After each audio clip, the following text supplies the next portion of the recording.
conviertes en un día azul.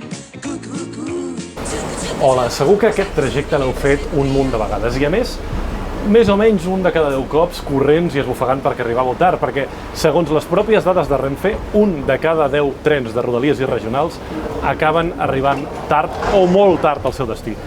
Tots sabem que el sistema de Rodalies i regionals a Barcelona, a Catalunya, és un desastre, però avui vull que m'acompanyeu per explicar-vos per què funciona tot tan malament. I ho farem des del centre, des del cor del sistema. L'estació de Sants es va inaugurar als anys 70. És una estació que ja té més de 45 anys i això, per una estació de tren, és molt.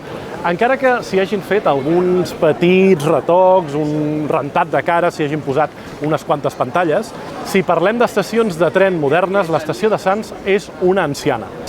Fa 45 anys que no es toquen les instal·lacions bàsiques. I això és un problema. És un problema no només perquè de tant en tant els trens s'han d'aturar, no només perquè de tant en tant, quan s'obre un forat, comencen a sortir rates i bitxos per tot arreu, sinó que a més és un problema perquè un dia pot passar alguna cosa. I els últims mesos han passat coses greus.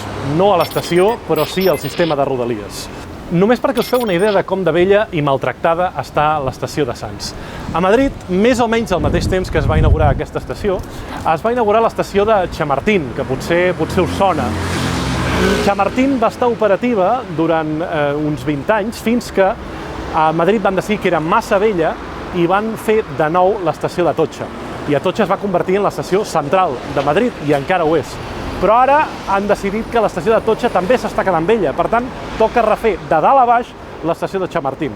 En el temps que fa que Sants està oberta, a Madrid han passat de l'estació de Chamartín a l'estació d'Atocha, de l'estació d'Atocha a Chamartín un altre cop, i han fet un túnel fantàstic entre les dues estacions perquè Atocha torni a ser l'estació central d'aquí res. Atención, que viene a darnos el beso de dormidos. Uno a Juanito y Llorón. Papá, ven en tren. Otro a Mary la Sabionda. Papá, ven en tren. Y el último a mí. Papá, ven en tren. Us presento ADIF.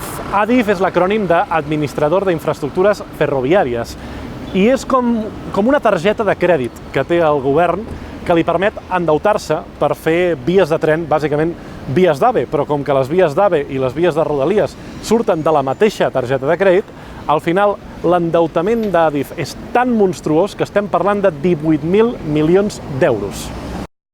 ADIF és l'Estat, i l'Estat actua, com sempre, com un ocupador colonial. Per tant, si ADIF no sap per on fer sortir unes sortides d'emergència, per exemple,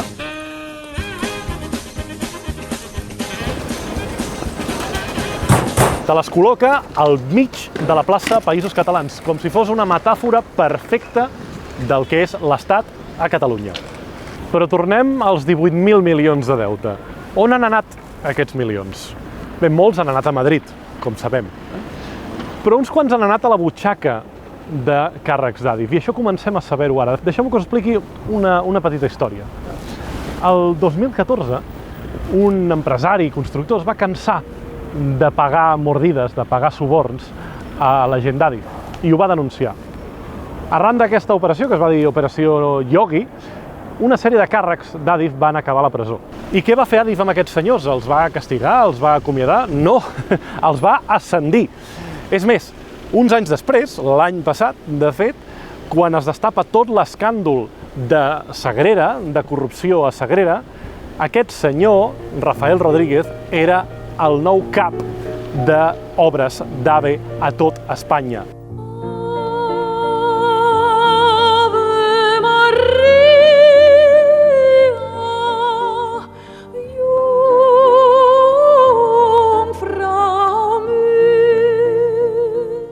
I el cas Sagrera no és cap tonteria. Són 133 milions desviats per suborns. A suborns com?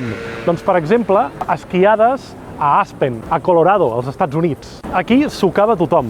Però és que, a més, alguna premsa de Madrid va intentar vendre això com un escàndol de corrupció catalana, ja se sap, el 3%, aquí era el 30%, de fet, però en realitat tots aquests càrrecs no vivien ni a Barcelona, sinó que venien només a passar uns quants dies a Barcelona, teòricament, per veure com anaven les obres. En comptes de veure com anaven les obres, el que feien era cobrar les mordides i al cap de setmana anar-se'n als Estats Units amb els teus diners. Tot això l'Ajuntament de Barcelona no t'ho explica. No t'ho explica perquè fa molts anys que l'Ajuntament ha desistit de presentar batalla davant l'Estat, perquè creu que no pot guanyar. I com que creu que no pot guanyar, prefereix centrar-se en batalles inventades. Si l'Ajuntament entra a competir amb l'Estat en el seu terreny, segur que l'Estat s'espavilarà. I a més, és una manera de practicar poder. I practicar poder és la millor manera d'aconseguir sobirania. Marxem? Si va en coche cama, lleve a su mujer, por poco dinero quedará muy bien. Cu, cu, cu, chu, cu, chu, cu, chu, saque sus billetes en un día azul.